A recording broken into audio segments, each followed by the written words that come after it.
content is all about solving problems and helping humans to meet their goals. It is often the backbone of government products, services, and programs.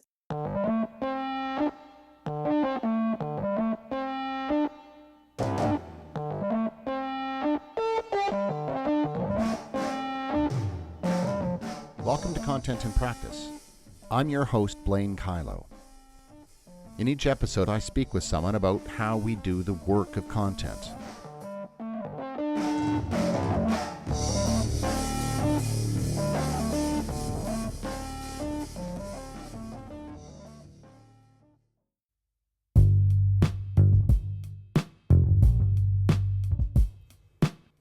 Sophia Hoosein and Jessica MacQueen work for the Government of Alberta, one of Canada's provinces.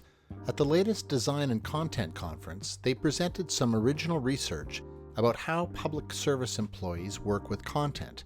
The two have also partnered to establish a digital community of practice for their organization.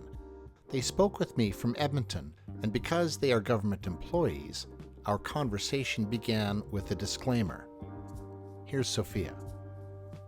Jessica and I are not on the podcast today in an official capacity as representatives on behalf of our organization. We're here today to talk about our experiences as content practitioners advocating for systemic transformation and human-centered content in the public sector. So the views and opinions expressed by us today are our own and do not necessarily reflect the official policy or position of the organization that employs us. And I would say that given that this is going to be a conversation about public sector content, that disclaimer is an example of how the work that we do is a little bit different than private industry. And while Hoosein and MacQueen share an employer, when it comes to content, they actually have very different roles. Here's Jessica. My official title is Web Content Strategist, and I am the strategist for the entire Ministry of Advanced Education. And what that means is I plan for the creation, delivery, and maintenance of all of our ministry's public-facing websites, and that's about 7 websites right now. This is a pretty unique role in GOA because, like a lot of different jurisdictions, we have undergone recent centralization of a lot of our communications and web teams, and we are also part of this effort to migrate government web content to a single central website. So amidst that context, I have a unique role because I wasn't sucked up into the migration or sucked up into the centralization. So I do work in a ministry outside of that sort of like central comms body. And that means that my role is one of sort of connecting between, communications central and the needs of my ministry. In a day, I could be doing a few different things. My work kind of fits in a few different buckets. I might be doing user research, which is something that I'm trying to instill in the foundations of the work that I do. I might be doing content creation. So I'm working on a few different projects right now where I'm trying to clean up existing content on our microsites. And so I might actually be doing some of the writing or the revisions. I could also be working on content maintenance where I'm responding to service requests from staff who want to change content or, performing quality assurance checks. Or I could be doing sort of high-level content strategy where I zoom out and I look at our entire content ecosystem and try to make strategic decisions on how to better align what we do. Sophia, I'm going to get to you in a second, but I'm really curious to know how the Ministry of Education managed to escape being vacuumed up into the rest. Yeah, so it's the Ministry of Advanced Education, so that's higher education. Thank you for clarifying. So it's not that we managed to avoid getting sucked up by the vacuum of centralization. It's actually because I am not a comms practitioner, so I don't work in communications, and neither does Sophia. We are a program services staff. So when that centralization vacuum rode down government, I was missed because I didn't have a traditional comms job anyways. And then when that central comms body realized, you actually do web work, I actually came to them with a proposition. And I said, I think that I can do a better job of improving the content issues that my ministry faces if I'm close to the business areas. And so I had to sort of negotiate the arrangement that I have today, but I think I did a pretty good job of convincing all parties involved that I would have a better chance of building the relationships that I needed to build and having the connections that I needed to influence positive change. Yeah, you've created your own hybrid governance model. Yes. It's very cool. Okay, Sophia, your turn. What do you do for the Alberta government? So my current role is technically called a senior business analyst responsible for user engagement with the Alberta Health Ministry. But there is so much more that I do in my role that this title doesn't accurately reflect the scope of my duties. So I wear many different hats. Sometimes most of my day involves issues management and responding to public inquiries or preparing executive briefings. Other days, especially as of late, I write a lot of UX content for our digital service tools. I've made it a big part of my job to advocate for accessible and usable digital products and content. Sometimes I conduct usability testing. I like to do that whenever we can. And then some days there's some traditional business analyst type work around requirements gathering, systems testing. Sometimes I have to wear a product management hat. And sometimes my day is actually comprised of more traditional communications work, like drafting and delivering key messages on certain initiatives or some of our products. I have done a lot of content work in my roles, but when I was doing content work, it was always under the guise of a generalist title, like senior business analyst or like web project coordinator, web project specialist, those kinds of roles, which is actually quite common in government. If you're doing sort of communications content type work, Sophia, do you fall under the purview of this consolidated communications approach that Jessica was talking about, or is your department likewise excluded from that? Well, it depends on the type of communication that we're talking about. So if it's anything that has to go to the public, we definitely have to go through our centralized communications and public engagement shop. But there's specific communications advisors assigned to health that we would go through. But when it's things like UX content in our digital public-facing health-centered web tools or things like that, that primarily falls on the program area that I work in to produce that content. Right, so each of you actually has a completely different working arrangement when it comes to doing the work of content in your role.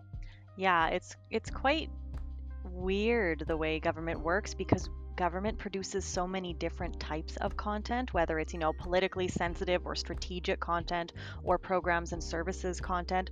In my role, I focus mostly on program and services content, so I don't have to interface as much with communications to deal with that sensitive material. But usually, if you're tackling something that has some sort of political weight around it, you're going to be integrating with that central comms body. Now, each of you are working for different ministries and you're doing very different roles. Tell me how the two of you came together to collaborate on trying to improve the way content work is done. So we actually met through a mutual colleague that I had actually met through Edmonton's local product management meetup group. I was talking to this colleague about how I was trying to move the needle on things like content design and user experience. And this colleague had asked if I knew Jessica, because Jessica was and still is doing some what would be considered progressive work with content, progressive for government. And so we got introduced and we met and we started talking about some of the mutual experiences that we had and I guess barriers that we'd faced and what wins looked like. I think, Sophia, the thing that I've noticed a lot is that in government, I think there's a lot of people out there who are trying to make change in their little pockets or their little corners of bureaucracy. And so I think it's almost a survival mechanism to try to seek out other change agents across the organization so that you can feel a little bit of reassurance that when you're trying to push this giant boulder, someone else is trying to do the same thing. So I think that's really how Sophia and I connected. I think both were always putting our feelers out, trying to find other like-minded public servants so that we didn't feel alone. You have each teased that there are unique content problems that are part of working in the public sector. Can you be more specific, as much as you can, about what some of those problems are? We have a long laundry list, I'm sure, but I will maybe put out there the first one, the big one that I think we both talk to each other about a lot, is that government isn't very well versed in human-centered or inclusive design. So it's not the way that government has traditionally worked. Government develops content traditionally in a very sort of business-oriented way. What do we want to tell the public? So for us as content practitioners, it can be challenging to even address the basic tenets of content design. So even just saying, hey, we should do user research to understand user needs. Sometimes that premise in itself can take a lot of effort to just push forward. So at the very root, the work is not easily transitioned to be human-centered. I would also say that just framing government content generally, it's important to remember that it is a different beast. So a lot of the content that we work on, either internally or externally, has to connect people with a program or service that could really make a difference in their life. Or it has to clearly convey operational or public-facing information related to policies and legislation. Governments are in the unique situation of delivering these programs and services and the content that intersects with many situations that arise throughout our lifespan. So, births, deaths, marriages, name changes, property taxes, government IDs. So it's inevitable, therefore, that citizens of all ages need to access information on government programs and services and therefore interact with government content at various points throughout their lives. So it is very interesting, I guess, that there's resistance or even difficulty in doing things like discovery work or user research, or to create the content that we need to create to successfully connect people to these programs and services and help them move through these programs and services as smoothly as possible. Well, and I think, Sophia, you bring up a good point, which is that government content directs people to services that they need. And so I think for us as practitioners, we feel the weight of this work because it has a huge impact on, the public good. And so I think that makes the challenges of doing this work feel even more frustrating at times. So, for instance, everybody knows bureaucracy is slow. So doing content work, amidst this scaffolding of bureaucracy that we have to navigate, it can be painstaking. Sometimes you feel a bit like a plumber. You're just trying to unstick things or, remove a blockage just to try to make things move through the system. And because of the weight of some of this work, it can feel extra frustrating when you experience those inevitable barriers that come with just a large organization. Yeah, and that really also touches on the governance issue in that oftentimes government content touches multiple areas, and so every area that it touches needs to have a say in what gets put forth, and that can also impede efficiency, which is a struggle. Yeah, I was going to ask about that because it is true that so many of these programs and services that are being delivered by government connect, especially when there are potential jobs and re-elections and things like that that are tied to those programs and services. Of course, everybody wants to make sure that it's being said in the right way. Yeah, that's the interesting thing, especially about, content that becomes highly politicized. So, it's one thing to work on programs and services content and to be sort of refining workflows and processes, being very clear on, what the approval chain looks like and what those timelines are. But as soon as a piece of content or a program or a topic gets politically sensitive, it becomes a whole new ballgame. All of a sudden, there's a different level of messaging and layers of approvals that content sort of gets removed from a standardized content development process and has to move into more of like a communications shop. Sometimes that results in content that's no longer being designed for users, but is instead being designed with like a carefully crafted sort of political message. Right. And then there's also that double-sided coin to maintain. There's political sensitivity on one side and neutrality and impartiality on the other side. Another interesting thing about government content is that we're always subject to having members of the public contact their elected representative, such as their MLA, or if you're in Ontario, your MPP, or even a minister, if they have issues with something that has been put forth by the government. You've both talked about having processes in place to do this work. How formalized are those processes? And do you have variants that you have articulated explicitly to deal with these kinds of situations? Oh goodness, this is now a super political issue. We have to kick a different process into play here because we know there are another 10 levels of approval. Sophia, how is the content maturity of your organization? Well, the moment something politically sensitive comes around, as Jessica had mentioned, this is when we actively engage our communications and public engagement team to help craft and create messaging. They work closely with higher levels of government, like just as an example, they might be in close contact with the minister's office, or like with COVID, for example, they might be in close contact with Alberta's chief medical officer of health. And so they have that understanding, that strategic understanding of what that official needs to deliver to the public in terms of messaging. Yeah, but I would say, so when there is something politically sensitive, there is absolutely, an official communications process that content gets locked into. But at least in my experience for our ministry, what I saw when I came into my current role and when my scope had expanded to sort of look at all of our public-facing content was something that really troubled me. It was that we lacked consistency of process. We had, as you often do in large organizations, we had folks working in silos. We had, different levels of resources put towards different websites. So, one website might have a dedicated web team, another might just be something that people are doing off the side of their desks. What I saw was a real lack of consistency with the way content was developed and maintained. And so part of my job now is to sort of build up those processes and that governance structure that we don't have at the moment. Often a struggle, I think, is that content work is often done by folks who don't specialize in content. Like, it is a specialized skill. It's a discipline.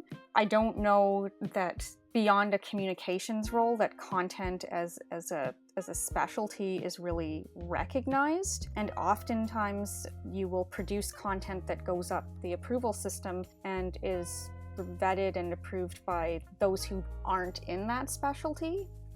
Yeah, that's one of the interesting challenges about the many layers of approval is that some interesting phenomenon that we've heard from a lot of folks that we've been talking to lately who do content work is it's funny. Everybody thinks that they know how to do content too. It's like I can write emails and I read the internet, so therefore I probably know a thing or two about how to write things for a website. So it's one of those fields where sometimes folks have a hard time recognizing that there maybe is a skill set involved, which can make it challenging when you're trying to develop clear processes and clear roles and responsibilities of who does what up the approval chain. Some people just really like to copy edit. I think a big part of the role of a content designer or a content strategist in government or the public sector involves advocacy and discovery work and promoting the understanding that content is all about solving problems and helping humans to meet their goals. It is often the backbone of government products, services, and programs. And so we need strategies in place to effectively deliver and maintain this content, but we also need properly skilled professionals. And I mean skilled in a different way than those who work in communications and issues management apply their understanding to content.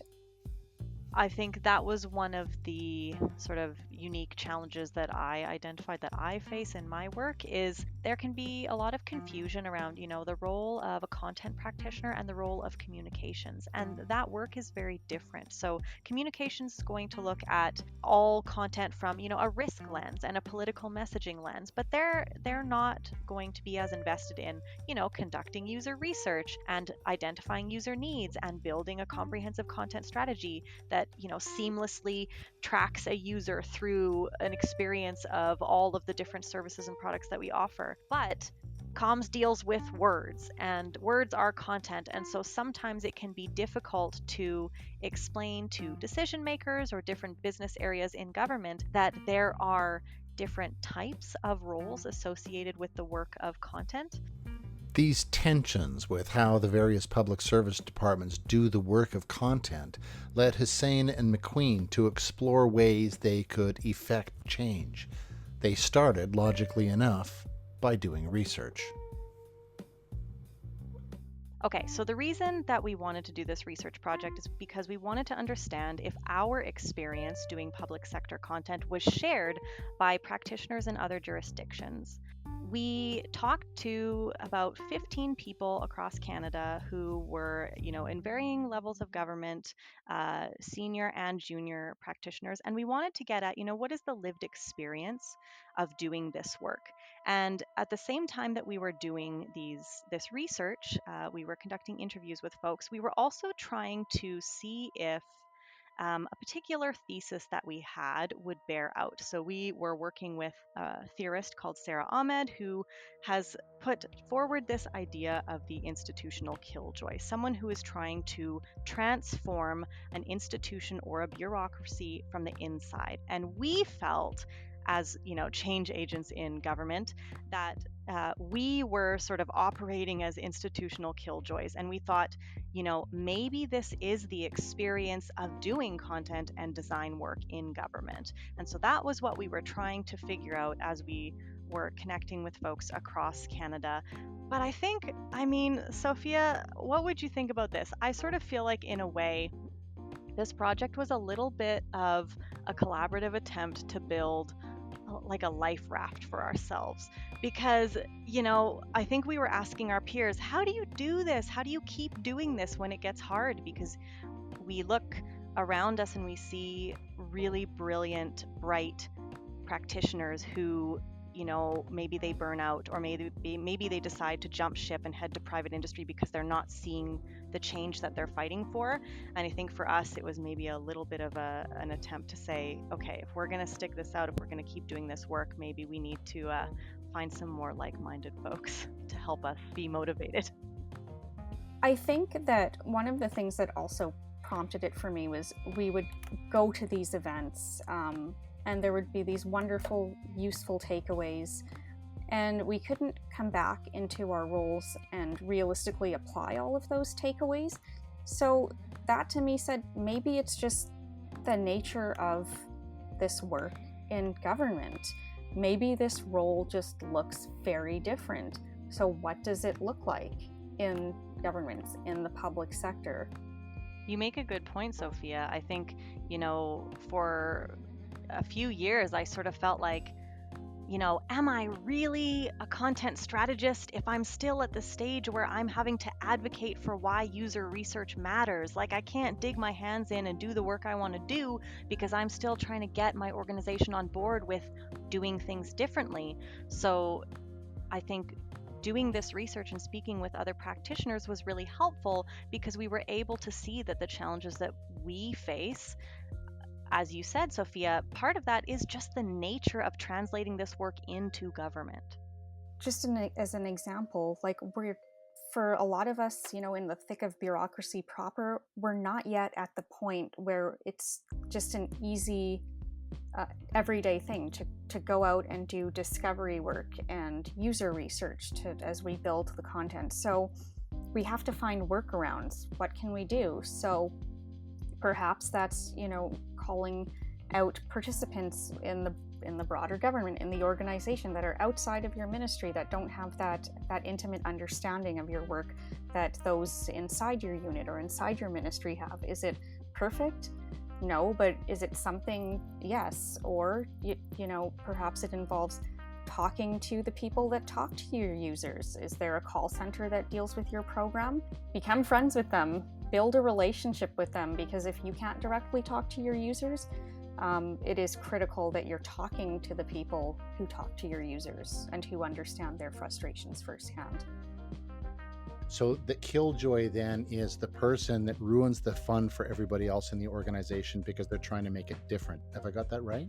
Sort of. I mean, I think I would encourage you to read Sarah Ahmed's book, How to Live a Feminist Life, because there's a lot of nuance to her theory. But essentially, she talks about how, growing up as a feminist, she would sit around the dinner table and with her family, she would have these really difficult conversations about, injustices in the world. And they would do this thing where they would roll their eyes and say, oh, not again, here she goes. And that is sort of like what content practitioners can get in bureaucracy. If you are the person who's constantly like, guys, we really need to do some user research. For me, the thing that really, I think, gets people's back up is no new content until everything is fixed. That is the mantra that I've been on for the past year. And so when you are taking this institution that's been like barreling ahead at full speed, pumping out content like crazy, and you take all of that inertia and you try to slow it down and scale it back, I think that's maybe, at least in my experience, where the institutional killjoy comes out. It's, calling attention to a lack of foundations in user research or in principles of accessibility. It's calling attention to the fact that we don't have clear workflows and approval processes. It's calling attention to the fact that our content doesn't meet good standards for, like appropriate reading level or just basic content design best practices. So it's trying to call attention to what the institution is doing that is currently failing our users. That can tend to kill some joy. Yeah, it's asking to build a well-researched, usable service so you don't have to publish that dreaded FAQ. Yeah, if you're telling people that there's, a different way to work, I think the reason that is a killjoy move in bureaucracy is because you're saying, hey, I know you've been doing this way for 10 years, but I'm here to say there is a better way. And there are folks who will get on board with you, and to them, you're not a killjoy. To them, this is exciting, and they're all on board with, reskilling or learning something new. But in general, to the institution, you're sort of challenging the way that things have always been done, and that doesn't always go over well. You're challenging practices that have been in place for literally decades, right? And you're not just saying, hey, can we write our content differently? Can we use a different CMS, or can we, follow new guidelines? You're saying fundamentally, can we look at the root of how we determine what content to even develop? Can we actually look at the full user journey? Can we talk about user experience? So you're asking some big questions about the way the organization does business. One of the ways that Hoosein and MacQueen have tried to address the varied approaches to content happening within the Government of Alberta is by creating a digital community of practice. In the last year, we've developed a digital community of practice within the Government of Alberta because our goal was to cultivate broad organizational capacity from the ground up for digital practitioners to successfully engage in designing and implementing and understanding what human-centered work is and how to do it effectively and how to produce user-friendly and human-centered content and products and services for both the Albertans and the staff that we serve. Staff are often forgotten in the equation as a consumer of content and and services, but they're a very important equation.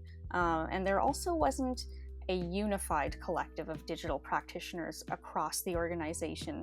So with this community of practice, we're striving to facilitate the creation and exchange of knowledge, teaching, and best practices to solve those problems through innovation and human-centered approaches. At the moment, Sophia and I co-chair this, and we really wanted it to be a grassroots practitioner-driven group because, that's where we do our work. So we're not here to influence executive with this community of practice. This is really a community of practitioners. We are very fortunate. We also have our colleague Tara Codrington. She sits on our sort of organization committee, and it's the three of us working with all of the membership to bring ourselves events that we see practitioners in a range of different fields, but of course, like, title isn't going to tell you what people actually do. So what we can gather is we have folks that do content work, folks that do design work. I think there might be some policy people included as well. But one of our first event was a workshop where we got our members together and we asked them what they were interested in learning about through the community of practice. And that was really cool because we got to see, where people's interests overlapped. So the topics that we came up with through that workshop, they kind of fall into 5 streams. We want to talk about, tools and methods. So how are digital practitioners doing their work and what can they be using to work smarter? People are also interested in teams and people. So what does a digital team in our organization look like today and what could it look like in the future? People are really interested in digital leadership. So questions about how we brief up, how we advocate for best practices, how do we navigate those challenges inherent from bureaucracy? The 4th topic area is policy and standards. So people in our organization are really keen to understand, what are the rules that we should be following? So this is where we talk about things like accessibility, ethics, privacy, security. And lastly, a big topic area is content and design. Because our organization produces a lot of digital content and there are people doing content work and design work across the organization, we want to sort of start to elevate the conversation amongst those practitioners and sync them up together so that we're sharing best practices and ways of working. It makes sense, though, in the same way that the two of you came together because of a shared interest in trying to do this work more efficiently and in a better way. There are going to be others out there who share that vision. Absolutely. And it's so exciting, when you connect with someone in your organization, at the far stretches of the bureaucracy, when you find another person who understands what you're saying, it's a breath of fresh air because sometimes when we're stuck in our, little ministry bubbles, when we're chipping away at our particular problems that we face, it can be hard to remember that there are people trying to shift the organization forward at varying levels and in different parts of the organization. So having a community of practice like this that goes across the entire organization, it can help, sort of boost morale and remind those people trying to bring change to the organization that, there are others out there. One of the side benefits is we've started to build relationships with other jurisdictions and other public servants. And there seems to be this general mentality among the public services to want to help each other so that we all end up having the skills and the tools and the knowledge that we need to deliver better services in the end. And, for our digital accessibility symposium, we actually, we had some speakers come in from Government of BC who are, I would say, leaps and bounds ahead of us in terms of their accessibility policy and the work that they do to ensure their content is accessible. And it was really inspiring to hear from another provincial government that has identified accessibility as a priority and taken very clear steps to integrate that into their content work. So seeing other jurisdictions have success and then getting to hear from them is quite inspiring. You've been listening to Content in Practice. This episode was produced by Kathy Wagner and me. Thanks to Sophia Hoosein and Jessica MacQueen. Music used in this episode is from Blue Dot Sessions. Our theme music is by Lee Rosevere. This podcast is presented by Content Strategy Incorporated, a consultancy focused exclusively on content strategy. Find us online at contentstrategyinc.com. Thanks for listening to Content in Practice. I'm Blaine Kylo.